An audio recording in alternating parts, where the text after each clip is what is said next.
What's up, y'all? So I keep getting the question, hey man, I want to build an assaulter kit because I want to look like my favorite YouTuber. Or, I saw that this person that's a Raider, Navy SEAL, sniper, whatever, sets his shit up like this. So I'm doing this video to make it very clear and concise. And spoiler alert, it's not a one size fits all. Mission dependent, your environment, all sorts of things.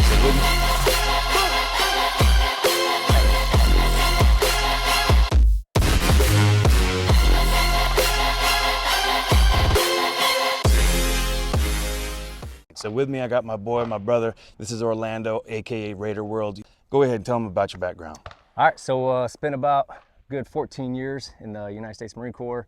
A good six years of that spent it in the Marine Special Operations, so Marine Raiders, badass motherfuckers, right? So Afghanistan, Iraq, deployed to multiple areas. Now I'm doing contract work and pretty much the same job, just, probably getting paid a little bit more, right? A little bit more, and a bit more perks. Still having a little fun. So the gear setups and stuff like that are pretty much similar, but it involves a lot of more low pro stuff, and then obviously you have your high pro stuff. What do you think the biggest mistake is when it comes to gear? Now the big mistake guys make, especially when they come to units, they go and they start purchasing their own gear, start buying their own gear, and they watch so many videos on special operations and what they need to have. Now those videos are all cool, fine and dandy, but all that cool stuff, it looks cool. But in real life, it sucks, especially if you have the wrong gear. And having the right gear is important because you want to be minimal as possible, because either you're going long distance, you're dropping you off in a urban area, and then you're going to be moving from an urban area to a rural or something different. So that's change of environment, stuff like that. So you have to plan for stuff like that. Absolutely. So not going out and just buying all this gear, just get what you get issued, or if you're just a civilian, Joe Smo, you're buying whatever stuff, just get the minimal stuff. You want to be minimal as possible because you're going to be carrying that stuff. You're going to be clearing houses with that stuff, and the more stuff you have on you, the more chances you have getting snagged. Yep. You're getting snagged on stuff. You're dropping stuff's coming apart. And if you're buying stuff on Amazon, that's a huge mistake. Don't buy anything off Amazon. We'll start off with the low pro stuff. So here we have a low pro vest. Now a lot of the good stuff that I have, this is still good stuff, but a lot of stuff that I have is overseas, but this still works great. This is what we used to use. Very slick. It doesn't come out too far. Now it is a metal plate. Now anytime you have a metal plate, you always want to have soft armor on the back, because that metal plate, it gets hit. You want something to buffer that on the back side. Now, you have soft armor that can go on the sides. A lot of these, they have pockets where you can stick extra magazines or any kind of gear that you need for your side right here. But if you're really, really low pro, you don't want anything on the side, because a lot of times that'll make you stick out a little bit on the sides and might make you look hefty. You got a skinny face and a big body, that's kind of stick out. It's gonna stick out a little bit. So you wanna kind of have this as slick as possible. You can carry one of these. These are magnetized on the back. So basically you have your magazines, whatever ammo you have that on there. Let's say you do get into a gunfight and you're low pro, you have the option of just sticking that on there, and this holds on pretty well because it's metal, so it sticks on there pretty well. And then you have your magazines and you're ready to go fight. All right guys, so now we're moving on to the high pro stuff. We're in it, we know we're going to a gunfight, or we might be in a gunfight. The probability of getting into a gunfight is high. So high profile, that's what it means. High pro, high profile. So this is the kit that I would usually wear. This is pretty much the exact replica of the gear that I have overseas. Now a lot of times I'll change this up depending on the situation. Let's say I got to carry a 203 grenade, something like that. I might add a cummerbund that has grenade pouches. So situation dictates on what you're gonna wear. You don't wanna have a lot of stuff on here. You don't wanna have chem lights and lights. Nowadays, the enemy has night vision. So if you have IR sticks sticking in here, you don't want that, because if you are rubbing against something, it does happen to break. You jump over a wall, that thing can snap, and you have an IR sticking right here, and hey, just shoot at the IR, right? A lot of times what we do is we hang with a D-ring, we have glow sticks hanging off of that if we got to mark doors or anything like that. I don't want to have anything on here that lights up, no flashlights. If you have a radio that has a light on it, you either want to color that, get rid of that light, and pretty much want to be dark as possible when it comes to a tactical vest, something that you're going to get into a fight with, because something that might start during the day, it can end up being at night. So you want to be prepared for both. Like Black Hawk Down, make sure you have your back plate in, right?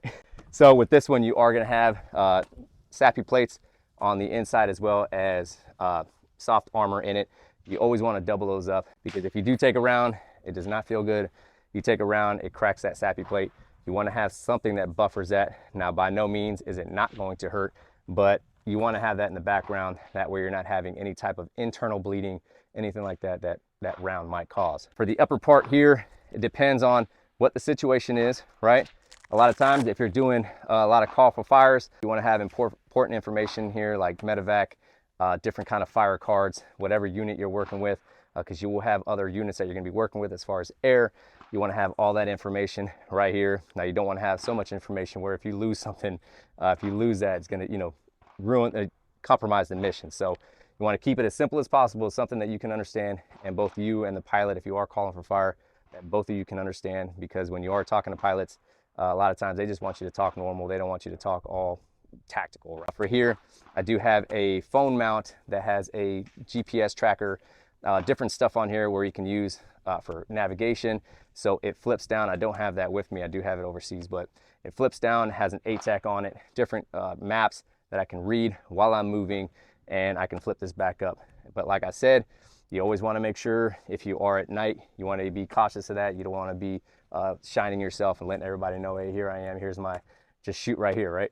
Yeah, and then if you have cool patches, you can pull cool patches on it. Now for here, what I like to have readily available, I do have it on my gun belt as well, but this is a med pouch, right? So I have my med stuff in here, having different options on the side to hold magazines, extra tourniquets, radios.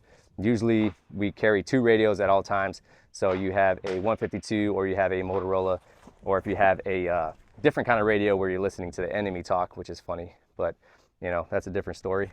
Moving on to the backside. Now, I'm not paid by Cry. I'm not promoted by Cry. By no means am I, you know, a Cry expert, but Cry Precision makes a lot of great gear.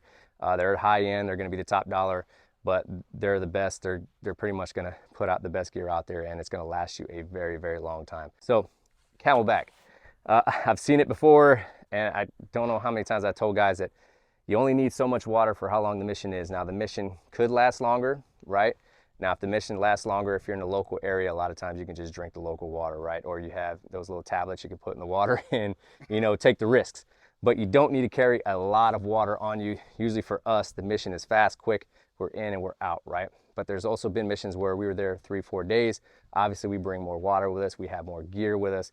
We have water in our packs. But as on your personal body, you don't want to have a huge Camelback on your back with all kind of gear on it. Now, unless you're a radio guy and you got to carry radios, batteries, different kind of stuff, that makes sense. But if you're just an operator, you know, you're just the dude that kicks in the door, make sure the enemy goes down, you want to be slick as possible, right? You don't want to be snagging on the door. If you're coming in the door, you want to be turning a corner, and you're turning the corner and your Camelback snags you, right?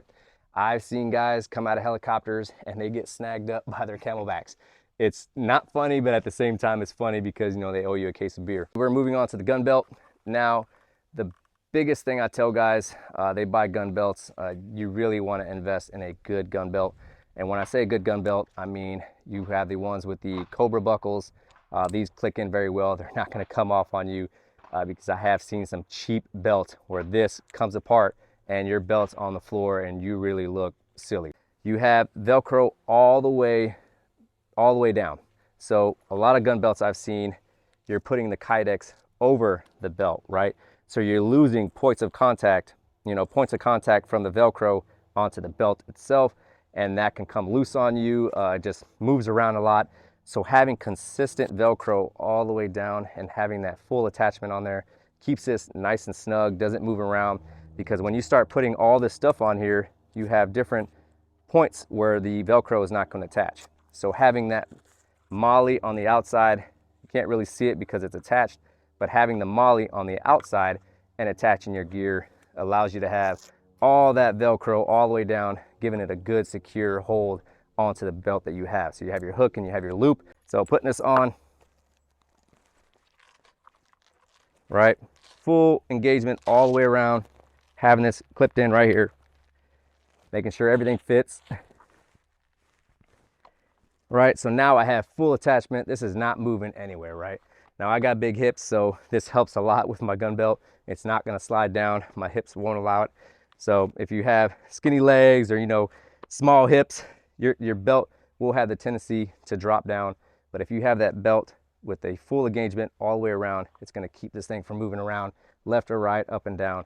So when you're drawing or when you're pulling magazines, This is not going anywhere, and this is not going anywhere. So if you're doing high profile stuff, you want to be as slick as possible, small as possible, because you want to be small as possible coming through the door, and having a holster that sticks out pretty far, you're gonna hit that door. Now, obviously, you're probably gonna have a rifle in your hand, but if your rifle goes down and you have to transition, you know, that's not gonna be a good day. So just being small as possible here is always good, and you wanna be minimal as possible. Now, here I do have a drop pouch. Now, this drop pouch is just to pick up any magazines, anything like that. You know, you drop mags, you know, empty magazines, put them all in here, whatever gear you might find.